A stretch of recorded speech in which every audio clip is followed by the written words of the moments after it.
రాధాస్వామి.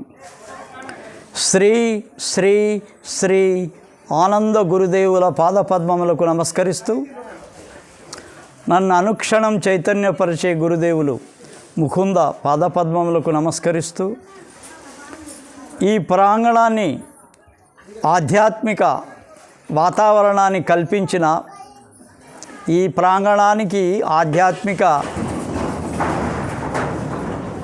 వాతావరణాన్ని కల్పించిన మహోన్నత గురుదేవులు శ్రీ దోర్ దొండేశ్వర్ మహారాజ్ గారి పాదపద్మములకు నమస్కరిస్తూ,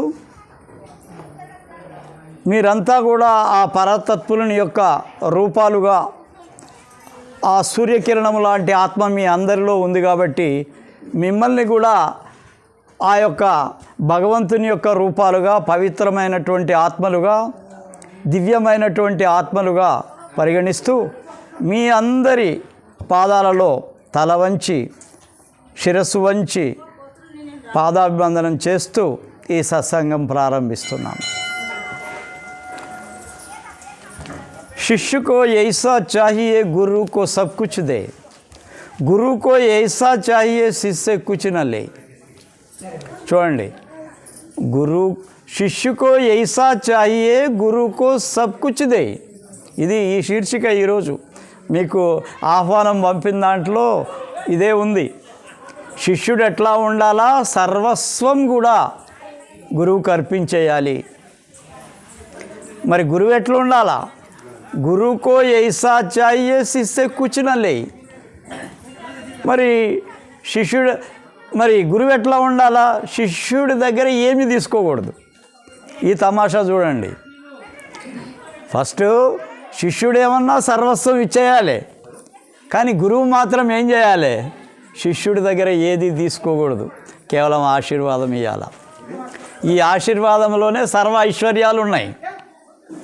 కానీ ఇక్కడ డబ్బులు ఇచ్చాము, లేకపోతే బట్టలు ఇచ్చాము, లేకపోతే గురువుకి బంగారం యొక్క సింహాసనం ఇచ్చాము, దీనివలన ఏమీ లాభం లేదు. గురువు చెప్పింది ఆచరిస్తేనే, గురువు చెప్పింది ఆచరిస్తేనే, గురువును అనుసరిస్తేనే, గురు సేవ చేస్తేనే దాని యొక్క ఫలితం ఉంటుంది, కానీ వేరే విధంగా ఉండదు. పెద్ద పెద్ద కోటీశ్వరులు వాళ్ళ డబ్బుతోటి ఏదో సాధించాలా ఆధ్యాత్మికంలో అంటే సాధించలేరు. ఎవరు సాధిస్తారు? తన యొక్క సర్వస్వాన్ని గురువుకు అర్పించిన వాళ్ళే సాధించగలుగుతారు ఏదైనా సరే. తన సర్వస్వాన్ని అంటే ఏంది? శరీరము, మనస్సు, ఆత్మ, తన యొక్క ఐశ్వర్యము, తన యొక్క సంతానము, తన యొక్క ప్రతి ఒక్కటి కూడా గురువు పాదాల దగ్గర పెట్టినటువంటి వాడే.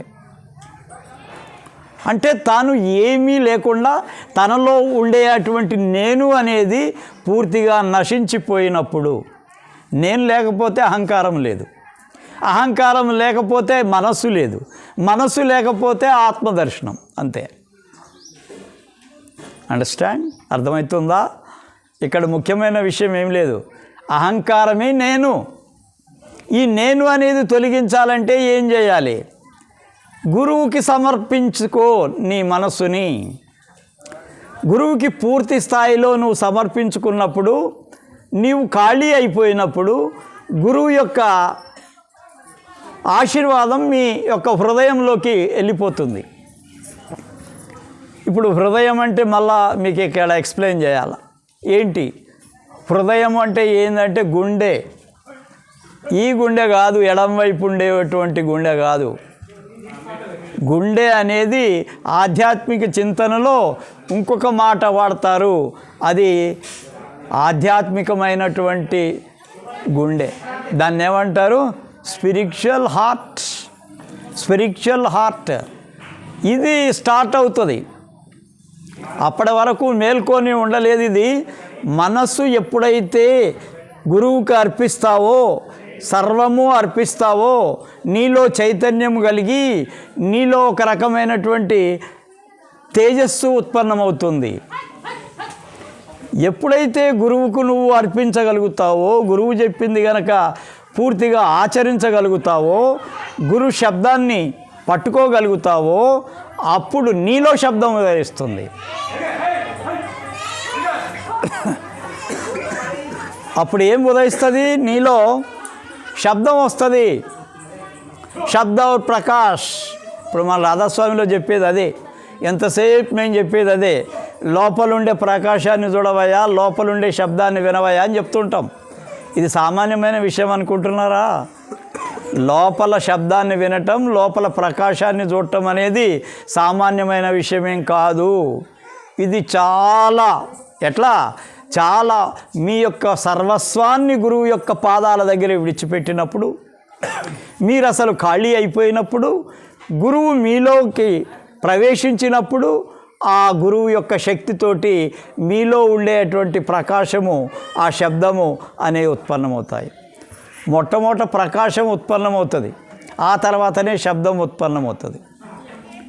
సదానంద్ बोलने का नहीं, एक्सपीरियंस करने का है, अनुभव करने का है.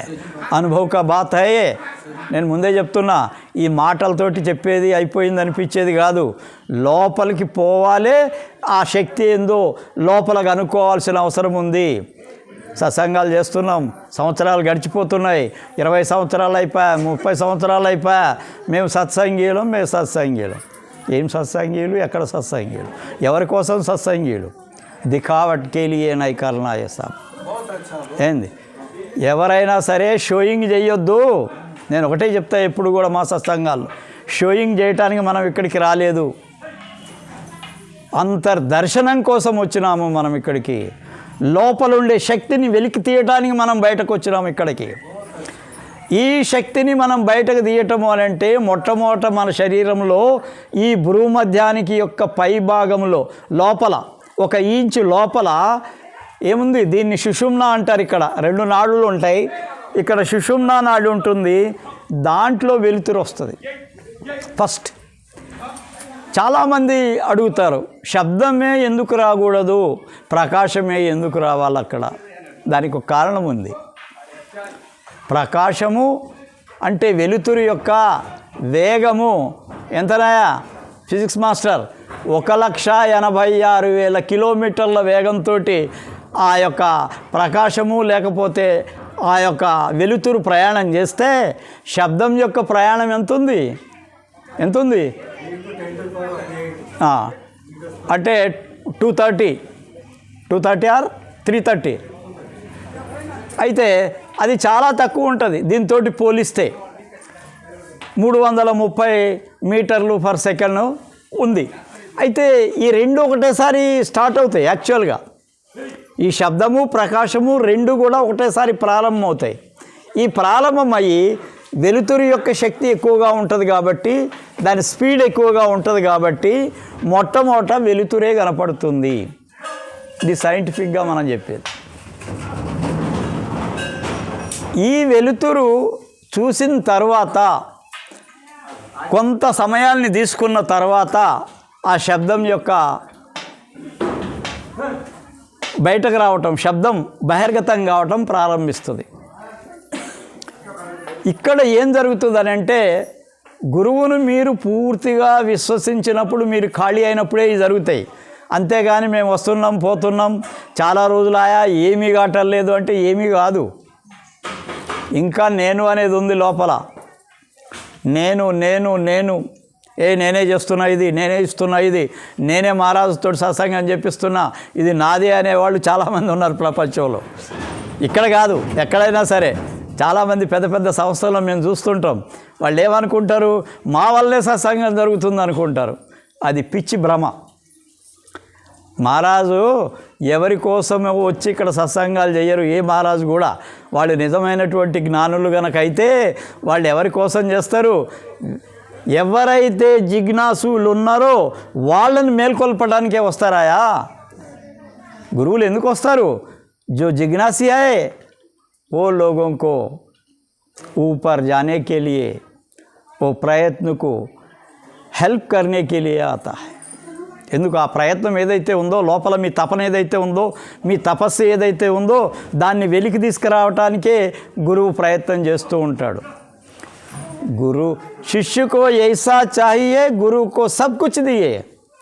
గురువుకో ఐసా చాయే శిష్యే కుచ్ న లే. ఏం తీసుకోవద్దు. ఏం తీసుకుంటాడు గురువు? ఏం అడుగుతాడు గురువు? అడిగే గురువు ఏం సాధిస్తాడు? నాకు ఇది కావాలి, అది కావాలా, నా సంస్థ పెరగాల, నాకు అట్లా కావాలి, ఇట్లా కావాలా, నాకు ఇట్లా ఎయిర్ కండిషన్ రూమ్ కావాలా, నాకు ఇది కావాలి, అది కావాలా. ఎందుకు? ఎవరి కోసం? నీ సుఖం కోసమా సత్సంగం చేసేది? సత్సంగం చేసేది 10 మందిని ఉద్ధరించడం కోసం. ఏ జిజ్ఞాसी लोग आते हैं हमारा सामने, वो क्या होना, वो ऊपर जाने के लिए శక్తి ఊర్జా దాన్ करना. ఆ శక్తిని దానం చేసేవాడే గురువు. ఈ ఊర్జాశక్తి ఏదైతే ఉందో, ఈ భూమధ్యంలో ఉండే శక్తి ఏది ఉందో, నీ శరీరంలో ఉండే మొత్తం శక్తిని తీసుకొచ్చి ఇక్కడ పెట్టాలా. అదే చాలా టైం తీసుకుంటుంది. 1 రోజు 2 రోజులు అయ్యేది కాదు, చాలా సంవత్సరాలు పడుతుంది. మొత్తం నీ శరీరంలో ఉండేటువంటి శక్తిని అంతా తీసుకొచ్చి ఈ భూమధ్యంలోకి తీసుకురావటమే చాలా కష్టమైన పని. ప్రపంచంలో అనేక మార్గాలు ఉన్నాయి. రామకృష్ణ పరమహంస అంటాడు, సముద్రంలో చేపలకు ఎన్నైతే మార్గాలు ఉన్నాయో, ఆకాశంలో పక్షులకు ఎన్నైతే మార్గాలు ఉన్నాయో, అన్ని రకాలతోటి భగవంతుడిని చేరుకోవచ్చు అంటారు. నువ్వు కొండ ఎక్కాలంటే ఎట్నుంచన్నా ఎక్కువ, కానీ శిఖరం ఒకటే ఉంటుంది, ఎండ్ పాయింట్ పైన ఒకటే ఉంటుంది. ఆ శిఖరాన్ని నువ్వు ఎటువైపు నుంచి అన్నా ఎక్కువ, కానీ ఆ ఎక్కిచ్చేటువంటి గురువు నిస్వార్థపరుడై ఉన్నప్పుడే నువ్వు ఎక్కగలుగుతావు, లేకపోతే లేదు. భీక్ మాంగనే వాలా గురువు నై హోతా. నాగరాజ్ क्या बोल रहे? भीख मांगने वाला गुरु नहीं होता. అడిగేవాడు ఎట్లా గురువు అవుతాడు? మా గురువు చెప్తుండే ఆనందరావు మహారాజ్, వీతరాగ్ పురుష్, ఏది కోరని వాడాయా నిజమైన గురువు అంటుండే. ఏది కోరని వాడు నిజమైన గురువు. కోరికలతోటి వచ్చేటువంటి మీకు ఎంతసేపు కోరికలే తీరాల, అంతే. ఆశీర్వాదిస్తే అవుతాయి, కాదని కాదు, కానీ అన్నీ అవుతాయనే నమ్మకం లేదు. ఎందుకు కావు? ఎన్నో కర్మలు ఉంటాయి వెనక, దాని వెనక. మీ జీవితంలో కొన్ని కర్మలు ఎట్లా ఉంటాయంటే ఎవ్వరు భగవంతుడు కూడా తీర్చలేడు. అది ఎందుకు తీర్చలేడు భగవంతుడు? ఆ కర్మ అనుభవించడానికే నువ్వు ఈ జీవితం తీసుకున్నావు. ఆ కర్మ అనుభవించడానికే నువ్వు ఈ జన్మ తీసుకున్నావు. ఈ జన్మ తీసుకున్నప్పుడు ఆ కర్మని అట్లనే వదిలేసిపోతే భగవంతుడు ఒప్పుకోడు కదా. ఈ కర్మ అనుభవించాల్సిందే ఉంటుంది కొంత. ఇది నాకు ఆనందరావు మహారాజు చెప్పినటువంటి విషయం, నాకు అనుభవం అయింది. ఇది నాకు ఒకసారి సోరియాసిస్తో నేను బాధపడుతున్నా, దగ్గర 15 సంవత్సరాలు బాధపడ్డా దాంతో. ఆఖరికి డెత్ బెడ్ మీదకి వచ్చేసాను. ఇంకా మా మహారాజు ముకుందరెడ్డి మహారాజు వచ్చి ఏమో డౌటే అనుకున్నాడు. ముఖం అంతా నల్లగా అయిపోయింది, శరీరం అంతా రక్తసిక్తం అయిపోయి ఉంది. ఇట్లా నేను పడుకొని ఉన్నా, మహారాజు గారు వచ్చారు, ఇట్లా చూశారు, భయపడిపోయాడు ఆయన. ఇంకా నమ్మకం లేదు ఈయన బతికేది అనుకున్నాడు. అట్లాంటి సమయంలో నాకు ఆనందరావు మహారాజు గారు దర్శనం ఇచ్చారు. అప్పుడే తర్వాత వీళ్ళు పోయిన తర్వాత ఒకరోజు నాకు దర్శనం ఇచ్చి అప్పుడు భుజం తట్టి నాతోటి, ఇది ఫిజికల్గా జరిగినటువంటి విషయం, నిజంగా ఇది జరిగినటువంటి విషయం. ఆయన ఏమన్నా అంటే భుజం తట్టి నాకు అన్నాడు, బ్రహ్మారెడ్డి ఇది నువ్వు అనుభవించాలి, కర్మ ఇది తీసేసేది కాదు, ఇది అనుభవించాల్సిందే. నీతోటి ఇంకా సేవ చేయించుకొని ఉందయా, నేను తగ్గుతుంది, నీతోటి సేవ తీసుకునేది ఉంది చాలా. వింటున్నారా? మీతోటి సేవ తీసుకునేది ఉన్నది కాబట్టి నీకు కొన్ని రోజుల్లోనే తగ్గిపోతుంది అని ఆయన భుజం తట్టి ఆశీర్వాదం ఇచ్చి అదృశ్యమైపోయాడు. ఇది నా అనుభవం, నా గురువుతోటి నాకున్న అనుభవం. అంటే కొన్ని కర్మలు అనేవి మనం అనుభవించకుండా పోవటానికి వీల్లేదు అనేది అర్థమైంది ఇక్కడ. మరి ఈ కర్మలు ఫకీర్ చంద్ మహారాజ్ కూడా చెప్తాడు ఇదే విషయం. వాళ్ళ బిడ్డకు వివాహం అయి 14 సంవత్సరాలు అయిందంట, బిడ్డలు లేరు. వీళ్ళు వస్తారు, అందరూ సత్సంగంలోకి వస్తారు, కూర్చుంటారు, మహారాజ్ మాకు సంతానం లేదంటే ఒక ఫలాన్ని ఆశీర్వదించి ఇచ్చేస్తాడు, వాళ్ళకి సంతానం అయిపోతుంది. ఇది వాస్తవంగా, ఏదో కథలు కావు మేము చెప్పేటి, వాస్తవాలే. అయితే ఆయన ఫలం ఇస్తేనేమన్నా వీళ్ళకి సంతానం కాబట్ట తన సొంత కూతురికి 14 సంవత్సరాల నుంచి ప్రతిసారి ఆయన ధ్యానం చేసి ఫలం ఇచ్చినా కానీ పిల్లలు కాలేదు. దానికి ఒక కారణం చెప్తాడు మహారాజు. వీళ్ళల్లో ఉండే శ్రద్ధ, విశ్వాసం, భక్తి ఏదైతే ఉందో నా బిడ్డకు లేదు. ఎందుకు లేదు? ఎందుకు లేదు? ఆమె ఎప్పుడు నన్ను తండ్రిగానే చూస్తుంది. ఎప్పుడు ఆమె ఏం చూస్తుంది? మా తండ్రి ఇచ్చిండు ఫలం అనుకుంటుంది. కానీ ఈయన గురువు లోపల అనంతమైనటువంటి ప్రకాశ శబ్దాల్లో ఉన్నాడు, ఈయన చాలా మహోన్నతుడు అనే భావంతో నన్ను ఎప్పుడు చూడలేదు కాబట్టి ఆమెకు సంతానం కాలేదు. చూడండి, గురువులు ఒక్కసారి ఇట్లా ఇచ్చితే అయిపోతే వాళ్ళ కర్మ కరెక్ట్గా క్లియర్గా ఉన్నట్టు లెక్క. ఏ మహాత్ముడి దగ్గర అయినా సరే. శూన్యజీ మహారాజు ఒక మాట అంటుండేవాడు, నేను ఎవరికైనా సరే ఆశీర్వాదం ఇచ్చేటప్పుడు కనుక నా మనసులో ఇక్కడ చటుక్కున ఒక వెలుతురు వెలుగుతుండే, అది ఇచ్చిన తర్వాత వాళ్ళ పని అయిపోతుండే. కానీ కొంతమందికి ఇస్తే ఎలక్కుండే వాళ్ళ పని కాదు. అంటే దాని అర్థమైంది, కర్మలు ఎక్కువగా ఉన్నప్పుడు పనులు కావు, కర్మలు లేకపోతే వెంటనే పని అయిపోతుంది. వాళ్ళకు ఒకటే ఒక్క దర్శనంలో వాళ్ళకి ఫలితం వస్తుంది.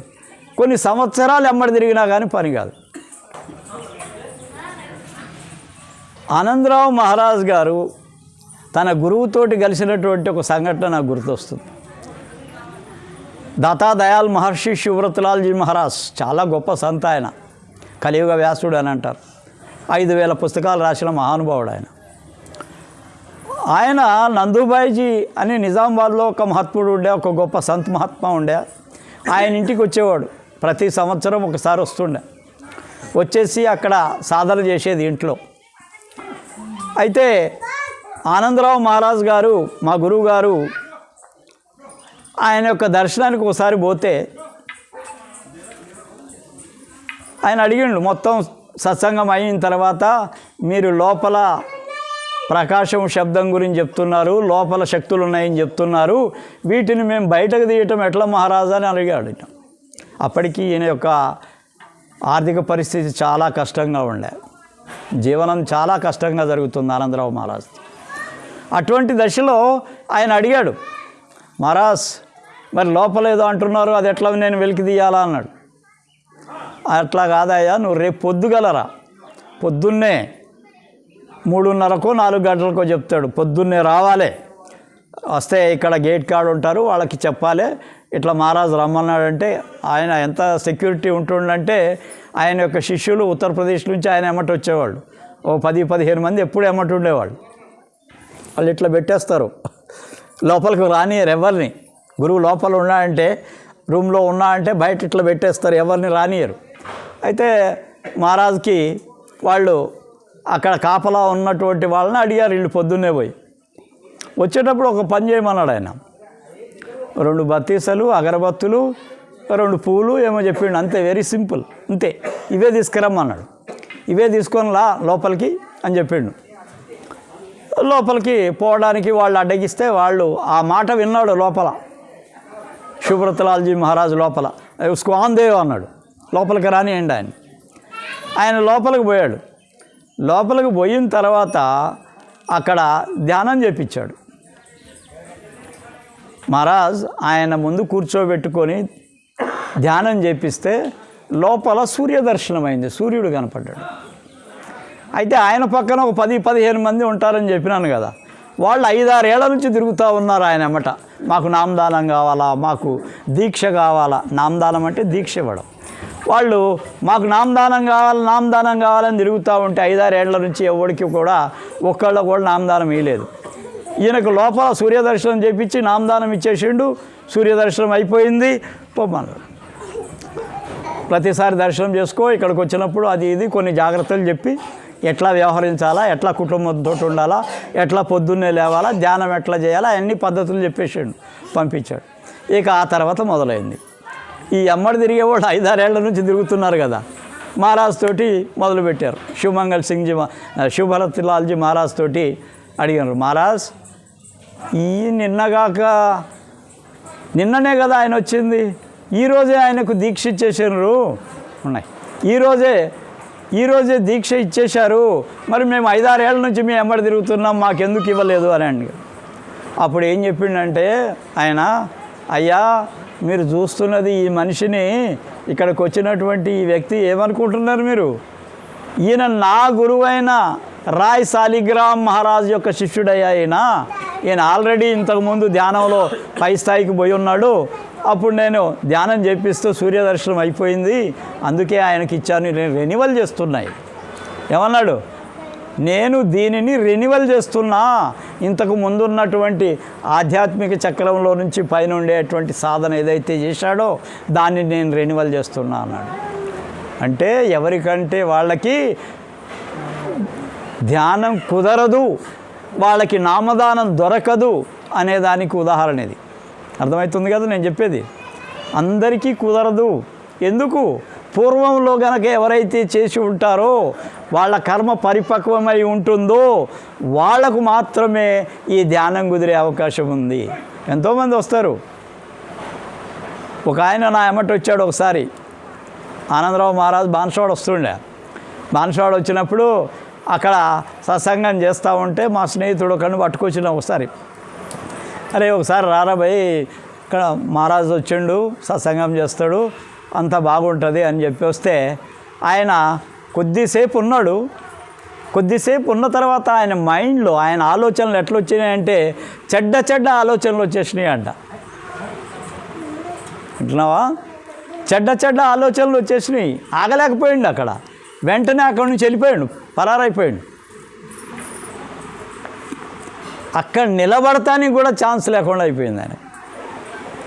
అంటే దీని అర్థం ఏంది? కొంతమంది వినటానికి కూడా అర్హులు కాదు, కొంతమంది విన్నా కానీ దాన్ని ఆచరణలో పెట్టే అర్హత లేదు, కొంతమంది ఆచరణలో పెడదామని ప్రయత్నం చేసినా దుష్ట సాంగత్యంతో మళ్ళా దెబ్బతింటారు. రోజు తాగుబోతుని నేనేదో సవరిస్తా అని పోతే వాడు నిన్నే సవరిస్తాడు. అర్థమైంది కదా? వాడు తాగుతున్నాడు వీడిని మంచిగా చేస్తా అని చెప్పి వాని సోపతి కూకుంటే ఒక 10 రోజులు వాడేం చేస్తాడు, వానికి కూడా నోట్లో ఒక చుక్క పోయటం మొదలు పెడతాడు. అంటే దుష్ట సాంగత్యం వలన కూడా చెడిపోయే అవకాశం ఉంది. అంటే ఈ ధ్యానం కుదరాలి అని అంటే ఎన్నో జన్మలలో నువ్వు అక్కడ ధ్యానం చేసి ఉంటే, ఆ యొక్క శక్తి లోపల ఉంటేనే నీకు ఇంకా పైకి పోయే అవకాశం దొరుకుతుంది, కానీ వేరే రకంగా దొరకదు. కాబట్టి మనం చేయాల్సిన పని ఏంటంటే గురువును పూర్తిగా విశ్వసించండి.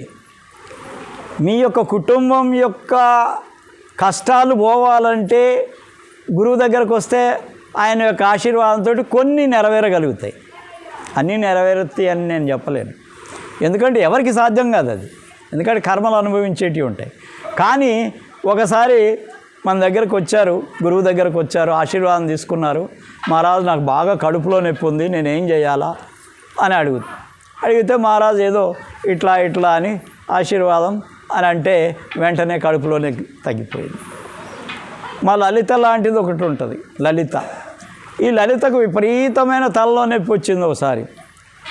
మహారాజు నాకు తలనొస్తుంది, అసలు ఇది ఎక్కడ పోయినా కానీ తగ్గట్లేదు, ఏం చేయాలి మహారాజు అంటే పిలుచుకొని ఆమెను ఆశీర్వాదిస్తే ఆమె వెంటనే తగ్గిపోయింది. అంటే ఇక్కడ ఏందన్నట్టు, ఇంకోసారి మళ్ళా లలితనే మళ్ళా వచ్చి మహారాజు నాకు ఆ కోరిక ఈ కోరిక అంటే మీ మనసుకి ఎన్ని కోరికలు ఉంటాయి చెప్పండి? మనసుకి అనేకమైనటువంటి కోరికలతోటి ఉన్నప్పుడు నువ్వు లోపలికి ఎక్కడ పోతావు? చెప్పే సారాంశం అదే. నువ్వు లోపలికి పోవాలంటే ఒక్క మనసుని కంట్రోల్ చేయటానికి కోసం చిత్తవృత్తి నిరోధనం అన్నారు. చిత్తవృత్తిని నిరోధించడమే ఏంటది? ధ్యానము. ధ్యానం అంటే చిత్తవృత్తి నిరోధనం. చిత్తంలో వచ్చే ఆలోచనలని కంట్రోల్ చేయడం ఏదైతే ఉన్నదో దాన్నే ధ్యానం అంటారు. నువ్వు ఇక్కడనే ఉంటే ధ్యానమే. అర్థమవుతుందా? అటు భవిష్యత్తులోకి పోకుండా ఇటు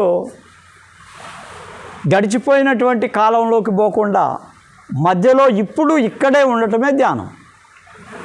ధ్యానం అంటే that present to present, that is called meditation. ఏమంటారు? నువ్వు ఎంతసేపు మన ఆలోచనలు చూడండి, మీరు గమనించండి, ఎంతసేపు అయిపోయిన కాలం గురించి ఆలోచిస్తాం. అయ్యో అట్లా అయిపోయా, ఇట్లా అయిపోయా, అట్లా అయిపోయా. లేకపోతే రేపు తెల్లారి అక్కడ పోతా, ఇక్కడ పోతా, ఆ పని చేస్తా, ఈ పని చేస్తా. అరే ఇప్పుడేం చేస్తావు? ఇప్పుడే చేసేదే ధ్యానం. ఇప్పుడు చేసేదే ధ్యానం. ఒక మహాత్ముడు ఒక నది దగ్గరకు పోయాడు. నది దగ్గరకు పోయి నదిని తదేకంగా చూస్తూ ఉన్నాడు ఆయన. ఒక మహాత్ముడు, మామూలుడు కాదు, ఒక మహాత్ముడు. ప్రవాహం వస్తూ ఉంది, పోతూ ఉంది, ప్రవాహం వస్తూ ఉంది, పోతూ ఉంది, ప్రవాహం ఆగట్లేదు, పోతానే ఉంది. ఆయన మళ్ళా ఒక్కసారి నదిలో దిగి స్నానం చేసి బయటకు వచ్చిన తర్వాత ఒక మాట అన్నాడు. ఏమన్నా అంటే, నదిలో ఒక్కసారి మునిగితే మళ్ళా ఒక్కసారి దాంట్లోనే, నది అంటే ప్రవహించేది, ఆ ప్రవాహము అనేది క్షణక్షణం మారుతూ ఉంటుంది. చూస్తున్నారు కదా, దట్ ఈజ్ ఆల్వేస్ చేంజెస్. ఇప్పుడు ఉన్నటువంటి అణువులు ఇంక కొద్దిసేపటి తర్వాత ఉండవు. అంటే అందుకే ఏ నదిలో కూడా ఎవ్వరూ 2 సార్లు నిలబడలేరు. అర్థమైందా నేను చెప్పేది?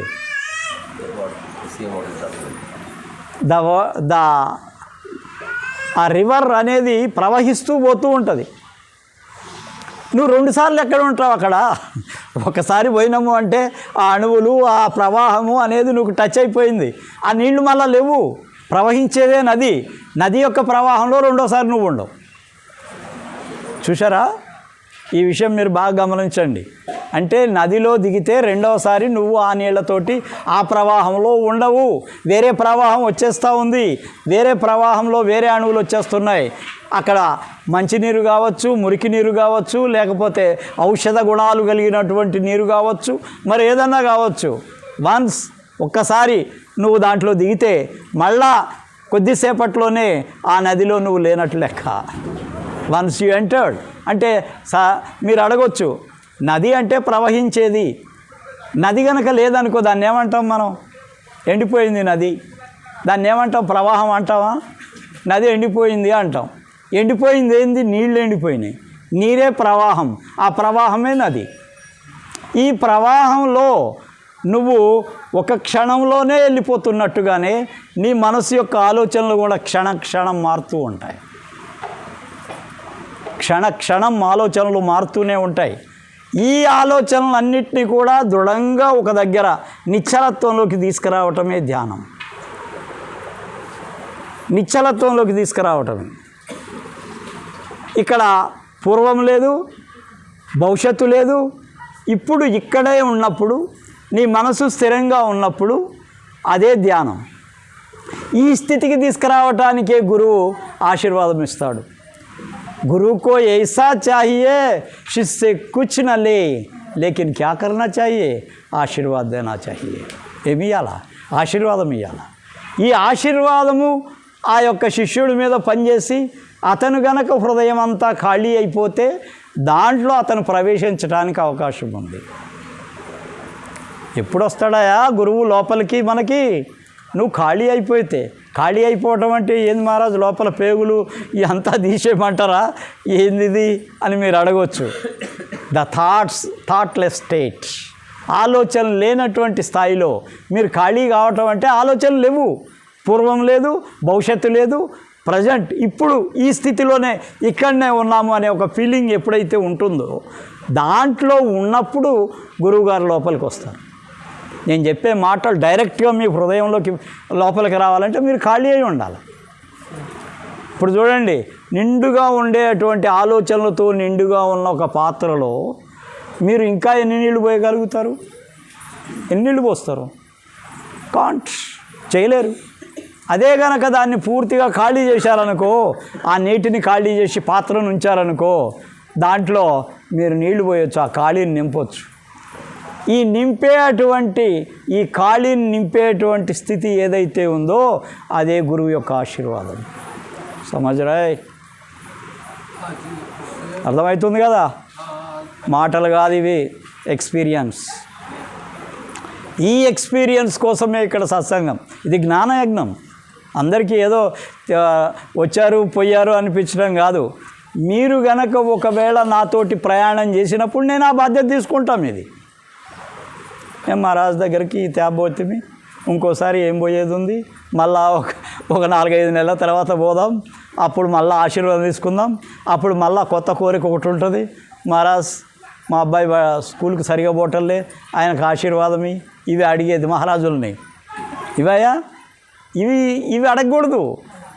ఇవి కేవలం ఏంటంటే ఇవి ప్రపంచానికి సంబంధించినవి. నేను అనేది ఆధ్యాత్మిక చింతనకు సంబంధించిన విషయం మాట్లాడుతున్నాను. తోటి ప్రపంచం కోరికలు ఉంటాయి, లేవని కాదు. బీదవాడు తినటానికి కావాలి కదా, కట్టుకోవడానికి బట్ట కావాలి కదా, ఉండటానికి ఒక ఇల్లు కావాలి కదా. ఈ అడిగితే తప్పు లేదు కదా.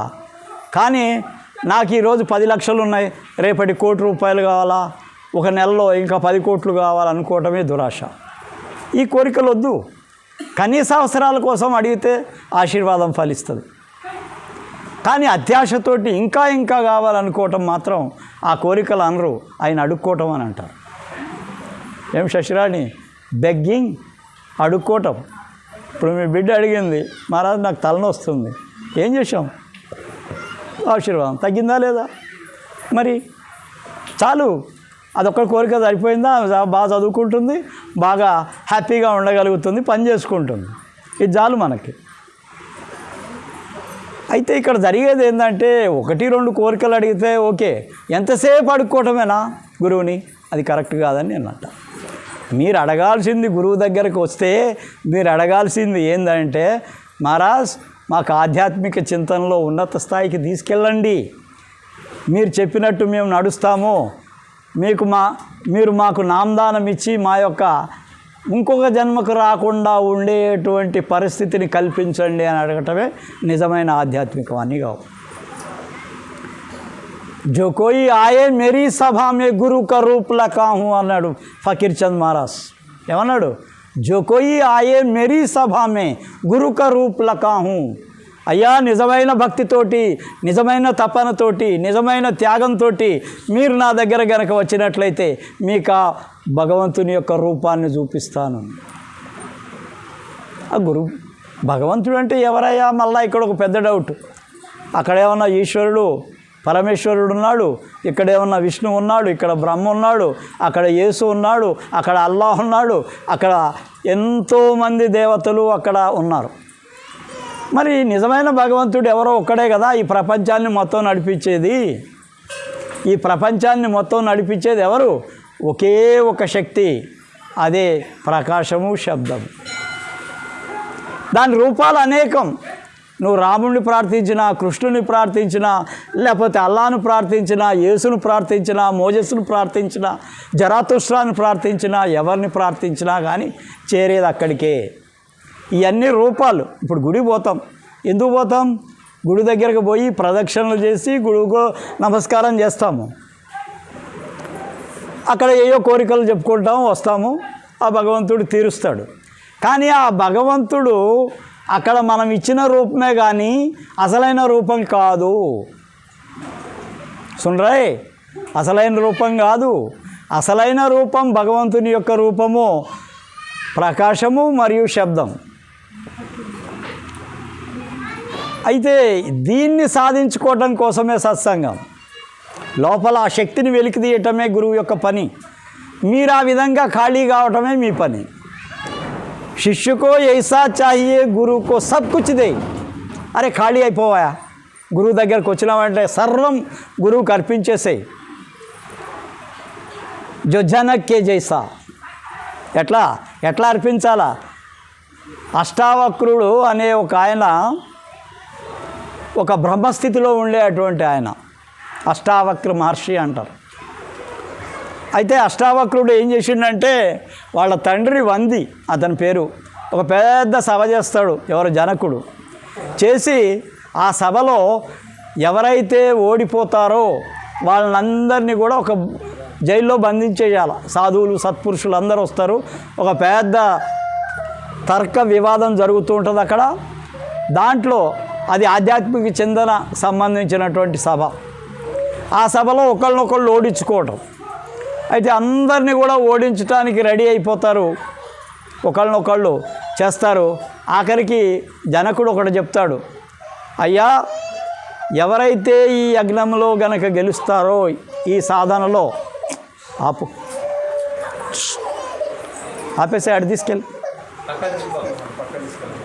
అయితే ఎవరైతే గెలుస్తారో వాళ్ళకి 1000 గోవులు తెల్ల గోవులు ఇస్తా అంటాడు. యజ్ఞవల్కుడు గెలుస్తాడు, ఆ సభ అయిపోతుంది అంతటితోటి. యజ్ఞవల్కుడు అనే ఒక మహర్షి ఆయన అందరినీ ఓడించేసేస్తాడు, అందరూ బందికానాలో ఉంటారు. ఆ తర్వాత ఈయన అష్టావక్ర మహర్షి ఎంటర్ అవుతాడు. ఆయన ఏమంటాడంటే జనకుడు ఒక క్వశ్చన్ వేస్తాడు తర్వాత, ఇదంతా అయిపోయిన తర్వాత, అయ్యా ఎవరైతే నేను గుర్రం యొక్క దాన్ని ఏమంటారు కింద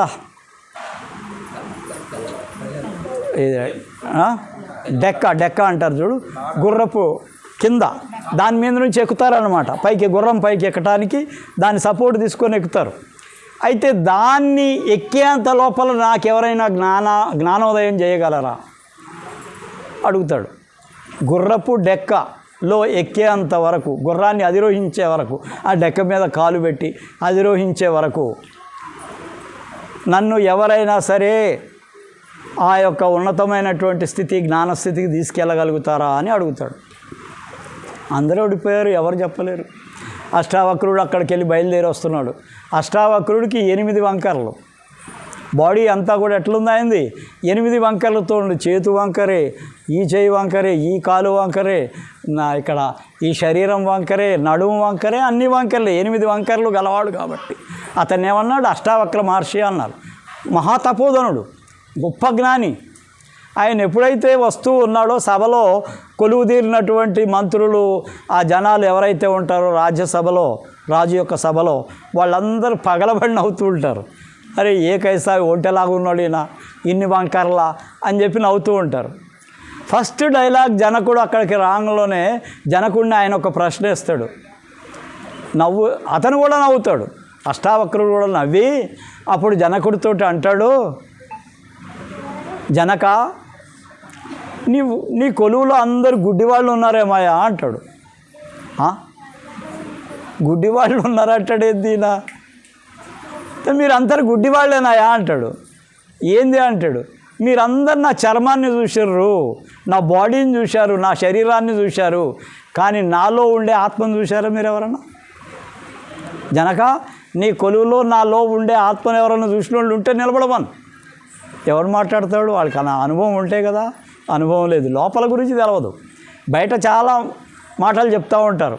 చూడండి నాస్తికులు ఎట్లా మాట్లాడతారు, అసలు దేవుడే లేడు, వాడు లేడు, వీడు లేడు, వాడేంది వీడేంది, వీడి జేబులో నుంచి ఒక పైసా తీయడు, ఖర్చు పెట్టడు, వేరే వాళ్ళ సుఖాన్ని ఆనందాన్ని ఇవ్వలేడు వాడు. కానీ ఈ ధ్యానాన్ని గురించి కూడా కామెంట్ చేస్తారు. అరే నువ్వు చేస్తే కదా నీకు తెలిసేది, నువ్వు తెలియకుండా ఎట్లా మాట్లాడగలుగుతావు? హౌ కెన్ యూ, ఎట్లా నువ్వు చెప్పగలుగుతావు? ఆయనలో ఆ శక్తి లేదని నువ్వు ఎట్లా చెప్తావు? ఆయనలో శక్తి ఉన్నదని ఎట్లా చెప్పగలుగుతావు? లేదని ఎట్లా చెప్తావు? ఉన్నదని ఎట్లా చెప్తావు? నువ్వు ఆ స్థాయిలో ఉంటేనే కదా నీకు తెలిసేది. అందుకనే అష్టావక్రుడు అక్కడ ప్రశ్నించాడు, ఏమనంటే జనక నీ కొలువులో ఉన్న వాళ్ళందరూ గుడ్డివాళ్ళు, వీళ్ళు చర్మమే తెలుసు కానీ లోపల ఉండే ఆత్మసంగం తెలియదు. అప్పుడు జనకుడు ఒకటేసారి అష్టావక్రుని కాళ్ళ మీద పడిపోయి, మహాత్మా నువ్వు ఆత్మ గురించి చెప్తున్నావు, ఇప్పుడు నుంచి నువ్వు నాకు గురువువి అని అడుగుతాడు. అయితే జనకుడిని అష్టావక్రుడు ఒక ప్రశ్న వేస్తాడు, జనక మొత్తం నీ ఐశ్వర్యాన్ని అంతా నాకు ఇచ్చేసేయి, నీ మనసుని నాకు ఇచ్చేసేయి, నీ ఆత్మను నా చేతిలో పెట్టేసేయి, మొత్తం నాకు సర్వస్వ శరణాగతి అయిపోయిన తర్వాత నీకు ఆ లోపల ఉండేది చూపిస్తా అన్నాడు. ఇది నేను ఇంతవరకు చెప్పింది అదే, ఇదే పాయింట్ మీకు ఇంతవరకు చెప్పాను. అయితే ఎప్పుడైతే అష్టావక్రుడు అట్లా అన్నాడో జనకుడు అన్నాడు, ఇచ్చేశాను అన్నాడు, ఈ పదవి నీదే, ఈ రాజ్యం నీదే, ఇది నీదే, అది నీదే అని మొదలుపెట్టాడు. నువ్వు నాకు మనసు ఇచ్చేసావా? ఇచ్చేసావు. ఇంకా నీదేముంది ఇంకా ఇక్కడ? నీ మనసు ఇచ్చేసిన తర్వాత ఇంత ఆలోచించేది నా రాజరికం సంగతి ఎవరు ఆలోచిస్తున్నారు? మనసే కదా. ఈ రాజ్యం కానీ ఈ మనుషులు కానీ ఈ ఆలోచనలు ఇవన్నీ మనసుతోటే కదా చేసేది. ఫస్ట్ నువ్వేం చేయాలి? మొత్తం నాకు ఇచ్చేసినావు కాబట్టి ఇక్కడి నుంచి నేను చెప్పినట్టు నువ్వు వినాలా. వినటం అంటే ఏంది? నేను ఏది చెప్పినా దాన్ని పాటించాలి. నువ్వు పాటిస్తేనే ఉత్తమ శిష్యుడవు. దీంట్లో నువ్వు అడిగినావు కదా ఆత్మ గురించి, ఆత్మతత్వం గురించి నేను చెప్పాలంటే నువ్వు పాటించాలి. నేనా విరాగిని, నేనా తపస్సంపన్నుణ్ణి, తపస్సు చేసుకొని బతికే ఋషిని, నాకెందుకు రాజ్యం? నాకు రాజ్యం అవసరం లేదు. నా ప్రతినిధిగా నువ్వు రాజరికం చెయ్యి. ఇక్కడ ఏమన్నాడు అష్టావక్రుడు? ఏమన్నా అంటే నా ప్రతినిధిగా నువ్వు ఉండు, ఇక్కడ నా ప్రతినిధిగా ఉండి నువ్వు రాజ్య పరిపాలన చెయ్యి. నీ యొక్క మనసు నా దగ్గరికి వచ్చేసింది. నీ మనసు లేదు ఇక, కేవలం నిన్ను అక్కడ ప్రతినిధిగా ఉంచుతున్నా. నీ మనసు లేకుండా, నీ యొక్క నీది అనేది ఏది లేకుండా నువ్వంతా గురువుకు సమర్పించావనే దృష్టితోటే నువ్వు ఇప్పుడు పరిపాలన చేయమన్నాడు. దాని ప్రకారమే జనకుడు పరిపాలన చేశాడు. అందుకనే ఇప్పుడు చూడండి, జనకుడి గురించి అన్నీ ఇప్పుడు హిందూ మత గ్రంథాలలో ఈ జనకుడి గురించి ఏం చెప్తారంటే అన్నీ విడిచిపెట్టిన వాడు, కేవలం విరాగిగా రాజ్యం చేస్తున్నటువంటి వాడు అని. అతని గురువాజ్ఞలు ఏంది ఏది చేయడం అనమాట. అందుకనే విరాగి అయి మహర్షిగా ఉంటూ రాజ్య పరిపాలన గురువు యొక్క అదుపాజ్ఞల్లో చేస్తూ ఉంటాడు. అట్లాంటి జనకుని దగ్గరికి వేదవ్యాసుడు తన యొక్క కొడుకును పంపిస్తాడు. అట్లాంటి జనకుని దగ్గరికి వేదవ్యాసుడు ఏం చేస్తాడు? తన కొడుకు శుక మహర్షిని పంపిస్తాడు. ఆ శుకుడు వస్తాడు. ఎందుకు వచ్చాడు శుకుడు అక్కడికి? శుక మహర్షి ఎందుకు వచ్చిండు అంటే, అసలు నీవు నీ మనసు గురించి తెలుసుకోవాలంటే, బ్రహ్మజ్ఞానం పొందాలనుకుంటే నువ్వు జనక మహర్షి దగ్గర పోవయ్యా, అక్కడ ఆయన తర్ఫీదు ఇస్తాడు, నేను ఇచ్చే జ్ఞానం నీకు సరిపోదు, అక్కడ పోవమని చెప్పాడు. అయితే జనకుడు ఏం చేశా, ఆయన వచ్చిన తర్వాత 7 రోజులు అక్కడ ద్వారపాలకులు అడ్డగించేస్తారు ఆ పిల్లగాడిని. ఎవరిని? ఆ యొక్క శుక మహర్షిని తర్వాత లోపలికి ఎంటర్ చేపిస్తారు, లోపలికి పంపిస్తారు. పంపించిన తర్వాత అప్పుడు ఏమన్నా అంటే జనకుడు, అయ్యా నువ్వు వచ్చినావు కదా జ్ఞానం కావాలని, సరే నా యొక్క మొత్తం పట్టణాన్ని అంతా నువ్వు చూసిరా. ఏం చేయాలా? మొత్తం పట్టణం అంతా చూసిరా. కానీ ఒక షరతు, నీ నెత్తి మీద ఒక కుండ, దాని నిండా కూడా నూనె ఒలకకూడదు. నువ్వేమన్నా నీ పట్టణాన్ని మొత్తం చూసి వచ్చి దాని గురించి నాకు చెప్పాలా, ఎక్కడ ఏముంది, ఏమేమి చూసావు అదంతా చెప్పాలా. అప్పుడు శుకుడు ఏం చేస్తా అంటే మెల్లగా బయలుదేరిపోతాడు. ఆయన కదిలే కొద్దీ ఆయనకు పైన భయం, నిండా ఉంటుంది నూనె, కొద్దిగా అటు ఇటు జరిగినా కానీ నూనె కింద పడిపోతుంది. పూరా మన్ ఉస్కే పాస్ ఉస్కే ఊపర్ రఖ్ దేతే ఉన్నాయి. ఏమైపోతుంది? తన మనసు, తన శక్తి, తన యొక్క పూర్తి స్థితిని అంతా కూడా దేని మీద ఉంచాడు? ఆ యొక్క నూనె కొండ మీదనే ఉంచుతాడు. మొత్తం ఎటు చూస్తే ఎటులకి పోతుందో మొత్తం ముందు పోతూ ఉన్నారు. ఆయన ఏమన్నా వాళ్ళు వెనక పోతూ ఉంటాడు. మొత్తం పట్టణం అంతా చూసి వస్తారు. అప్పుడు జనకుడు అడుగుతాడు, క్యా దేకేతు? నేనేం చూడలేదు. ఏం చూసినావు? ఏం చూడలేదు. ఏమెందుకు చూడలేదు? పైన నూనెలకి పోతుంది కదా. ఇదే నీకు పరీక్ష, ఇదే. నువ్వు అంతా కూడా దాని మీద పెట్టినప్పుడే కదా ప్రపంచాన్ని మర్చిపోయేది. ప్రపంచాన్ని ఎప్పుడు మర్చిపోతావు? పూర్తిగా ఒకదాని మీద దృష్టి పెట్టినప్పుడే ప్రపంచాన్ని మర్చిపోతావు కదా. అందుకనే నీకు ఇదొక శిక్ష, నీకు ఇదొక పాఠము. ఏం పాఠము? మొట్టమొదటి పాఠం, నీ మనసును స్థిరంగా ఉంచు. నీ మనసును స్థిరంగా ఉంచితేనే అక్కడ ఒలికిపోకుండా ఉంటుంది. ఆ తర్వాత నువ్వు నీ మనసు స్థిరంగా ఉన్న తరువాత నువ్వు లోపలికి ప్రవేశించడానికి, ఆత్మదర్శనం చేసుకోవటానికి అర్హుడవుతావు అని చెప్పి ఆయనకి ఏమిస్తాడు? ఒక పాఠం చెప్పి హాయిగా నెత్తి చుట్టూ ఇట్లా తిప్పేసి ఆయనకు ఆశీర్వాదం ఇచ్చేస్తాడు. ఎంత అయిన టైం? 45 minutes. ఓకే. धीरे धीरे फिरू मैं न लगने देना देना ये मन को धीरे धीरे धोना. రాధాస్వామి మనస్సుని ఎట్లా చేయాలి? ధీరే ధీరే మెల్లమెల్లగా సవరించు సవరించు సవరించు. మళ్ళా మురికి పట్టకుండా చేసుకో. ఒకసారి ఉతికితివి, మళ్ళా మురికి అయితే మళ్ళా ఉతక. ఈ మురికి కానకుండా చేసేటోడు ఎవరు? గురువు దగ్గరకు వస్తే ఏం చేస్తాడు? దోబికా కామ్ కర్తే గురువు ఏం చేస్తాడు? దోబికా కామ్, మిమ్మల్ని నీ మనసును సవరిస్తూనే పోతాడు, ఉతుకుతానే ఉంటాడు, చెప్తానే ఉంటాడు. నిలబడేటోడు నిలబడతాడు, లేకపోతే లేదు. నిలబడేటోడికి ఆ లోపల యొక్క దర్శనం అవుతుంది, లేకపోతే లేదు. కాబట్టి शिष्य को ऐसा चाहिए गुरु को सब कुछ दे, గురువు को ऐसा चाहिए शिष्य कुछ न ले. అప్పుడే సవరింపబడతారు, అప్పుడే జీవితం ధన్యమవుతుంది, అప్పుడే ఈ సత్సంగం యొక్క సంపూర్ణమైన ఫలితం మీ అందరికీ వస్తుంది. కాబట్టి అందరికీ రాధాస్వామి రాధాస్వామి రాధాస్వామి.